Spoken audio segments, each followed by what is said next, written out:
जय हिंद भाई, नमस्कार सभी को। कैसे हो आप सभी? तो एक बार फिर से स्वागत है आप सभी का आपके अपने YouTube channel rising Gurjar blogs और एक और नई वीडियो में। तो भाई अपनी रनिंग हो चुकी है कंप्लीट। भाई आज की वीडियो शुरुआत किया रनिंग कंप्लीट करने के बाद में, क्योंकि भाई आज बहुत लेट हो गया था। और दिन क्या रहता था ना कि मैं 5 बजे अपनी रनिंग स्टार्ट कर देता था, लेकिन भाई आज ऑलमोस्ट 5:50 5:53 के आसपास मैंने अपनी रनिंग स्टार्ट की थी भाई। और जैसे तैसे हो पाया भाई, 3 किलोमीटर कंप्लीट किया है। थोड़े दिन से मैंने आप लोगों को कल की वीडियो में बता दिया था कि थोड़े दिन से जो है थोड़ी वीकनेस महसूस हो रही थी, लेकिन भाई कल से जो अपनी डाइट बढ़ा दी है, धीरे धीरे करके रिकवरी हो जाएगी भाई 2-4 दिन में। लेकिन रनिंग नहीं छोड़ सकते, क्योंकि फिजिकल के अब शायद ही 10-12 दिन रह गए हैं। क्योंकि 1-2 दिन पहले तो वहाँ जाना पड़ेगा, देखना पड़ेगा क्या माहौल है, कैसे क्या रुकने की व्यवस्था है, ये सब चीज़ें। और आप लोगों के लिए 1-2 व्लॉग भी शूट कर लेंगे वहाँ पे जो फिजिकल मेडिकल चल रहा है उन सभी से रिलेटेड, कि कैसे क्या प्रोसेस चल रहा है वहाँ का। इसी चीज़ के लिए तो 2 दिन पहले तो जाना ही पड़ेगा, और फिर अपना आ जाएगा नंबर तब तक। तो आज की टोटल रनिंग हुई भाई 3 किलोमीटर रनिंग। उसकी टाइमिंग जो आप लोग साइड में देख सकते हो। पहले तो कमेंट करके बताओ क्या मेरी ये टाइमिंग 3 किलोमीटर की ठीक है? आपको क्या लगता है कि इस हिसाब से मेरी 5 किलोमीटर निकल जाएगी या नहीं निकलेगी? क्योंकि भाई 3 किलोमीटर तो स्पीड से भी कर सकते हैं, बाकी का 2 किलोमीटर होगा वो इतनी पेस से नहीं हो पाएगा। उसमें पेस 20-25 सेकंड की या 30 सेकंड की, इससे थोड़ी ज़्यादा जाएगी। जो पेस ये चल रही है भाई, इससे थोड़ी सी ज़्यादा जाएगी। और अब मैं आप लोगों को एक चीज़ बताता हूँ। जैसे कि वहाँ पे रनिंग चल रही है ना 5 किलोमीटर की फिजिकल जो चल रहे हैं, उसमें बंदे क्या कर रहे हैं भाई, स्टार्टिंग से खींचने की कोशिश कर रहे हैं।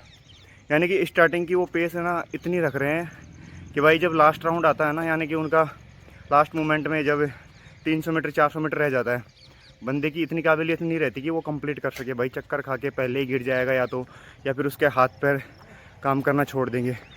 ऐसी कंडीशन हो रही है भाई बंदों के साथ में। तो उसके लिए मैं आपको ये एग्जांपल सेट कर रहा हूँ। आप लोग साइड में देख सकते हो, मैंने जो 3 किलोमीटर रनिंग की ना उसकी टाइमिंग मैंने बता रखी है। फर्स्ट जो थी मेरी 4:28 के करीब गई थी, फिर दूसरी मैंने 4:18 4:19 जो भी है आप लोगों को दिख रहा होगा, और थर्ड जो किलोमीटर थी उसमें स्पीड इंक्रीज की है। ये मैंने ये नहीं किया कि 3 किलोमीटर रनिंग लगानी है तो शुरू से पहले तो 4 मिनट की रख देंगे, फिर दूसरी 4:30 ले जाएंगे, फिर तीसरी 5 मिनट तक ले जाएंगे। नहीं भाई, ऐसे नहीं किया। जो भी पेस थी आप लोगों के सामने है, आप लोग चेक कर सकते हो। इसी प्रकार से आप लोगों को भी भाई वहाँ पे रनिंग करनी है, क्योंकि स्टार्टिंग से खींचने से ना बंदे की हालत ख़राब हो जाती है। अब अगर मैं स्टार्टिंग की 4 मिनट की पेस रखता तो क्या मैं लास्ट में खींच पाता? 4:08 की जो भी आई है मेरा थर्ड किलोमीटर, क्या ये मेरा आ पाता? नहीं आ पाता भाई किसी भी कंडीशन में। अगर मैं पहली 4:08 की लेता तो थर्ड मेरी 4:08 की कैसे भी किसी भी कंडीशन में नहीं आती। फिर मेरी जाती 5 मिनट के राउंड, फिर 4:28 की भी नहीं आती। जैसे फर्स्ट 4:28 की लगाई है ना, वैसे मेरी थर्ड 4:28 की भी नहीं आती, ये ऊपर जाती। क्योंकि स्टार्टिंग में जब आप थक जाते हो ना, तो फिर आप लोगों की कंडीशन बहुत ज़्यादा ख़राब हो जाती है। मेन रीज़न क्या होता है कि भाई सुबह सुबह जब आप आते हो रनिंग करने के लिए, या फिर आप कभी भी मान लो जब आप स्टार्टिंग से करोगे ना, तो स्टार्टिंग से आपकी बॉडी ना तो गर्म हुई है, ना ही आपके हाथ पैर खुले हुए हैं। तो उनके लिए आपको जो है 1 किलोमीटर तक थोड़ा स्टेप से इस प्रकार से चलना होगा कि आपको थोड़ा सा पसीना भी आने लगे, और यानी कि जो आपका शुरू में सांस फूलता है वो भी एक बार फूल के रुक जाता है। 1 किलोमीटर तक तो है ना, जो आपका सांस फूलता है ना भाई, वो स्टेबल हो जाता है 1 किलोमीटर के बाद में। तो फिर आप 1 किलोमीटर तक अच्छे स्टेप के साथ में चलते रहो। जैसे ही 1-1.5 किलोमीटर कंप्लीट होता है, फिर आप थोड़ा थोड़ा खींचना स्टार्ट कर सकते हो भाई। तो उससे क्या होगा कि आप लोगों को ना उतनी थकान नहीं होगी जितनी कि आप स्टार्टिंग में खींचने के बाद में आपको फील होती है ना, वो थकान भाई आप लोगों को इस प्रकार से नहीं होगी जब आप ऐसे करोगे तो रनिंग। और ज़्यादातर बंदे भाई यही कह रहे हैं, जो रिव्यू दे रहे हैं कि भाई स्टार्टिंग में बंदे बहुत खींच रहे हैं, जब कंप्लीट होने को आ रहा है तो उनको चक्कर आ जा रहे हैं, या फिर उनके हाथ पैर काम नहीं कर रहे हैं। आपने वीडियोज़ वगैरह में भी देखा होगा भाई, कैसे कैसे बंदे गिर रहे हैं, उनकी कंडीशन मतलब चलने तक की नहीं रह रही भाई। शरीर झूल रहा है इधर उधर, पता नहीं यार। मतलब या तो बंदे कुछ लेके जा रहे हैं, या फिर लाइफ में उन्होंने कभी रनिंग नहीं की भाई, फर्स्ट टाइम शायद मौका मिला हो, और तभी उनको जो है ऐसा उनके प्रॉब्लम फेस करनी पड़ रही है उनको।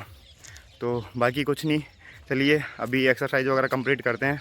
और कल की तरह मैं आप लोगों को एक्सरसाइज की वीडियो नहीं दिखा पाऊंगा, क्योंकि भाई कल तो मेरे गांव के छोटे छोटे लड़के आए थे रनिंग करने के लिए, तो उनसे शूट करवा लिया था जैसे तैसे करके। लेकिन आज भाई वो मैं लेट हो गया, वो मेरे से पहले रनिंग करके चले गए। तो इस वजह से खुद को ही शूट करना पड़ेगा। अगर शूट करूँगा तो भी, तो खुद शूट करता हूँ तो भाई पता भी नहीं लगता कि मैं फ्रेम में हाफ आ रहा हूँ, फुल आ रहा हूँ, एक्सरसाइज जो कर रहा हूँ क्या वो सही दिख रहा है नहीं दिख रहा, क्योंकि थोड़ा दूर फ़ोन रखना पड़ता है, इस वजह से पास रखूँगा तो पूरा फ्रेम में नहीं आ पाऊँगा। तो चलिए अपनी एक्सरसाइज वगैरह कंप्लीट करके फिर मिलता हूँ आप लोगों से। और हाँ, इम्पोर्टेंट बात, डॉक्यूमेंट से रिलेटेड बातें करेंगे भाई। अब थोड़ी देर रुक जाओ, मैं एक्सरसाइज कर लूँ, फिर बात करता हूँ डॉक्यूमेंट से रिलेटेड। हाँ तो लीजिए भाई, आज का अपना टारगेट हुआ कंप्लीट, और रनिंग और एक्सरसाइज काफ़ी अच्छी हो गई। उसके बाद में स्ट्रेचिंग की, योगा किया भाई, और योगा करने के बाद में आप फेस देख सकते हो भाई, एक अलग ही स्माइल आ जाती है फेस के ऊपर जैसे ही योगा कंप्लीट होता है, क्योंकि पूरी थकान दूर हो जाती है भाई। जितना भी हमने सुबह से वर्कआउट किया, जितना भी वीकनेस थी बॉडी में, वो सारी कुछ समाप्त हो जाती है भाई। तो अब हम बात करते हैं डॉक्यूमेंट से रिलेटेड। तो भाई सबसे ज़्यादा कमेंट आप लोगों की यही आते हैं कि मेरा डोमिसाइल इस डेट का बना हुआ है, मेरा जो कास्ट सर्टिफिकेट है वो बाद का बना हुआ है, क्या मैं नया बनवा लूँ। और EWS वालों के भी यही कमेंट होते हैं। तो भाई देखो, सीधी सी बात है, एक चीज़ बोलूँगा, जो बंदा 23 एज में है और वो मतलब लगवाना चाहता है EWS या फिर कास्ट सर्टिफिकेट वगैरह, और उसके पास जो है क्रिसुअल डेट से बाद का बना हुआ है, तो सीधी सी बात है, उस बंदे को जो है जनरल में काउंट कर लेंगे। पहली बात तो ये। सेकंड चीज़ होती है कि जिस बंदे की एज 23 से ज़्यादा है और उसके पास भी जो है क्रिसुअल डेट के बाद का बना हुआ है, तो भाई उसको सीधा सा रिजेक्ट कर देंगे। बहुत से सेंटर ऐसे हैं भाई जिनके ऊपर साफ साफ मना कर दे रहे हैं, कुछ सेंटर है जिनके ऊपर चला ले रहे हैं, बाकी बहुत से सेंटरों पे तो ना साफ साफ मना कर दे रहे हैं कि भाई ये आपका बिल्कुल नहीं चलेगा, आपका होना चाहिए क्रिसुअल डेट से पहले का, यानी कि जो फॉर्म फिल किए गए थे आपके उससे पहले का आप लोगों के पास में कास्ट सर्टिफिकेट या EWS वगैरह जो भी है उससे पहले का होना चाहिए।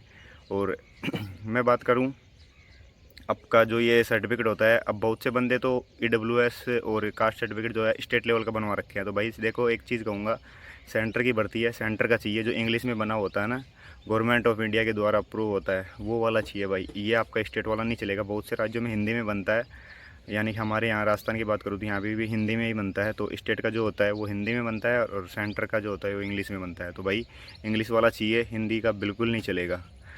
तो आप लोगों के उम्मीद है डाउट क्लियर हो गए होंगे, और कोई डाउट हो तो कमेंट ज़रूर कर देना। बाकी अपना प्यार सपोर्ट बनाए रखो। चलते हैं अब अपना घर, डाइट वाइट लेंगे। लव यू, जय हिंद, जय भारत।